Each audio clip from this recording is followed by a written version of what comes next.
Salut à tous, c'est Emmanuel Bourrier qui va nous accompagner et Predictis. Bonjour Emmanuel. Bonjour. On va parler, alors d'ailleurs on l'a écrit là sur l'écran, nouvelle génération, on va raconter Predictis, beau bébé d'ailleurs, je parle sous votre contrôle évidemment, 66 millions d'euros de chiffre d'affaires, croissance de 30% en 2020, juste ça, c'est-à-dire... Et de 45 en 2021. C'est votre talent particulier ou il y a un phénomène plus large qui explique... Il y a plusieurs phénomènes en fait. Tout est un peu aligné aujourd'hui.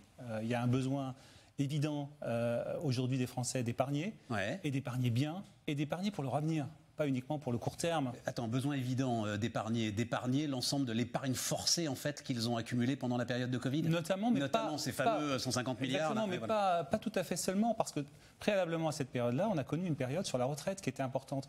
On a vu une inquiétude des Français naître sur la retraite et sur le fait que le système dont ils étaient à la fois fiers, ils en ont raison d'ailleurs, et en même temps pertinent, était en train de changer. Et de changer pas forcément très favorablement pour eux, en tout cas pas dans les mêmes proportions qu'ils imaginaient. Un Français aujourd'hui pense qu'à sa retraite, il n'y a pas de problème, il sera couvert.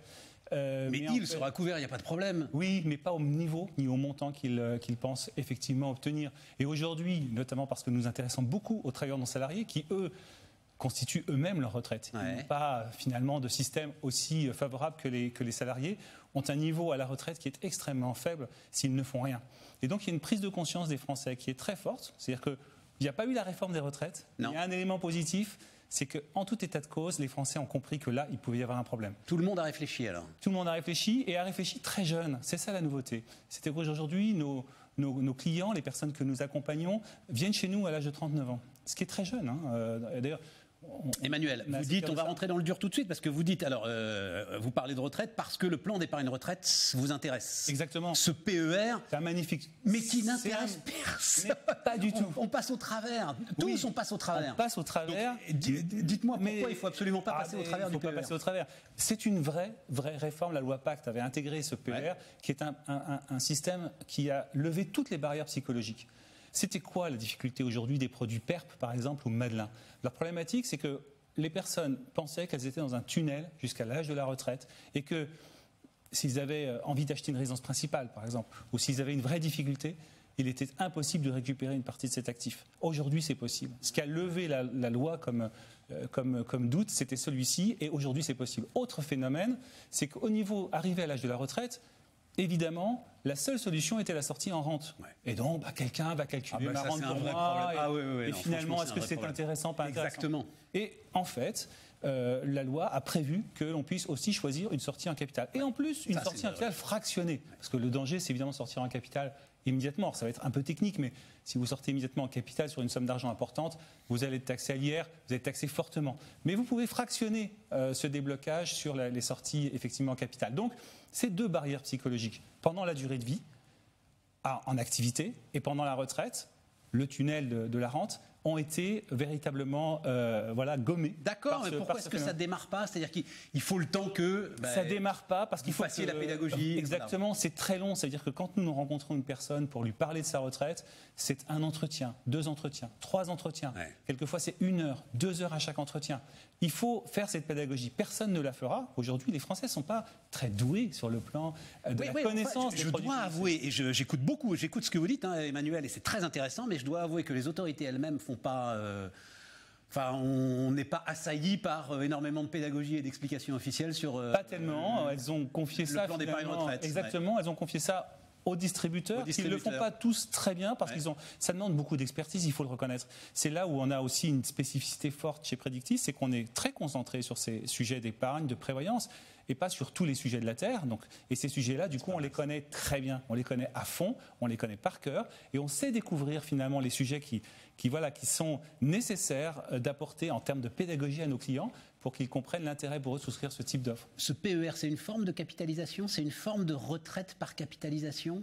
C'est une retraite par capitalisation. C'est une retraite par capitalisation par essence, mais je veux dire, on peut avoir une sélection des produits de placement, par exemple, ou des choses comme ça. Bien sûr, c'est très libre. On peut choisir notre gamme de risques, Exactement. Ce qui est très intéressant, c'est que si on est vraiment néophyte et qu'on veut une gestion totalement automatisée de son système de retraite, la loi a prévu finalement un système piloté qui permet d'avoir une désensibilisation au risque au fur et à mesure, je me rapproche de mon âge de retraite. Parce que c'est clair que s'il y a un cataclysme boursier la veille de votre départ à la retraite et que vous perdez 40% de vos actifs, c'est quand même un peu ennuyeux. Et donc, il y a ce système de pilotage pour des clients plus aguerris et qui souhaitent effectivement potentiellement mieux gérer leurs produits ou le gérer eux-mêmes. On peut aussi mettre en place une offre extrêmement large de fonds qui sont inscrits dans ces contrats. Donc, c'est très libre. Et puis, évidemment, il y a une notion qui est importante. C'est qu'il ne s'agit pas de prendre le contrat aujourd'hui, de le mettre dans un tiroir, comme on le faisait avant, et d'attendre l'âge de la retraite. Il y a aussi toute la vie du produit. Et c'est un engagement que nous prenons vis-à-vis de nos clients, c'est qu'on va les voir régulièrement. On refait un bilan avec eux, parce que leurs besoins ont peut-être changé. Ils ont peut-être de nouveaux projets. C'est ça. Non, mais ça, c'est très intéressant, parce qu'il faut qu'on parle quand même de Predictis. C'est-à-dire, le courtier. Je vais être franc, Emmanuel. Le courtier, on se dit qu'à un moment, il va être menacé par tout ce qui est en train de se développer en termes d'interface directe entre les banques, par exemple, mais aujourd'hui les grandes plateformes Internet, et puis le client que moi, par exemple, je peux représenter. Et donc, c'est le conseil individuel, finalement. Oui, parce qu'en fait, un des marchés que Internet n'a pas disrupté, c'est bien le conseil en épargne. Ouais. Et puis c'est ce qu'on est en train de faire là, des marchés. Voilà, parce que c'est difficile. Le colloque singulier. C'est difficile parce que votre situation est une situation particulière, personnelle, et on ne peut pas la matérialiser forcément dans un système d'algorithmes, etc. Ce serait très beau qu'on puisse le faire. Par contre, ce que nous faisons, c'est que nous donnons à nos équipes des outils qui permettent de faire ce travail d'optimisation pour chaque personne. Mais qu'est-ce qui... Oui, parce qu'il y a quand même une partie, j'allais dire prédictive. Oui, il y a quand même une partie prédictive. On est d'accord. Toujours. Mais le plus important, c'est pas ça. Le plus important, c'est quels sont vos besoins à vous. Est-ce que vous avez des besoins de transmission de patrimoine? Est-ce que vous avez des besoins fiscaux? Est-ce que vous avez besoin d'analyser effectivement la manière dont vous pouvez optimiser les actifs aujourd'hui par rapport à votre avenir? Mais ça se fait comme on le fait en ce moment. Ouais. Ça ne se fait pas sur une plateforme. Enfin, ça se fait quand même aussi. Et alors là, on est au cœur, nous, de ce qu'on essaye de porter comme message. Ça se fait aussi par la concurrence. Et je vois que vous lancez des produits sur lesquels alors vous tirez les coûts au maximum pour qu'ils soient les moins chers du marché. Oui. Voilà. Tout à fait. Le client là-dessus, il a tout à gagner. Ouais. Mais en fait, on voit bien que ce qui s'est passé de très positif sur les années passées, c'est quoi? C'est la dématérialisation, c'est la digitalisation. Ça fait faire des économies. Ouais. Ce qu'on a décidé, c'est que ces économies, on allait les mettre au profit de nos clients. Et là, il est clair que le chargement sur un contrat de retraite, il peut être important. Ouais. Et il peut pénaliser la performance du contrat. Je crois que c'est une des clés d'ailleurs aujourd'hui de ce qui fait que le PER n'arrive pas à prendre. Et c'est le troisième verrou psychologique. Ouais. Donc l'idée, c'est évidemment de donner au client le service qu'il a effectivement le droit d'être en attente, et puis aussi le prix. Le prix est important sur ces produits-là. On l'a souvent oublié.